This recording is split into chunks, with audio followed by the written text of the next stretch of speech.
নির্বাচিত করে সংসদে পাঠিয়ে দিয়ে দক্ষিণ চব্বিশ পরগনা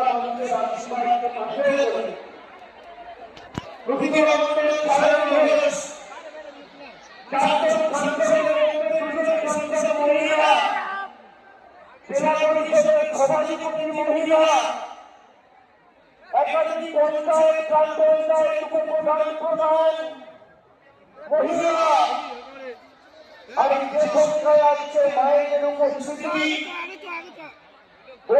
দিদিদের উপস্থিতি আমি লক্ষ্য করছি।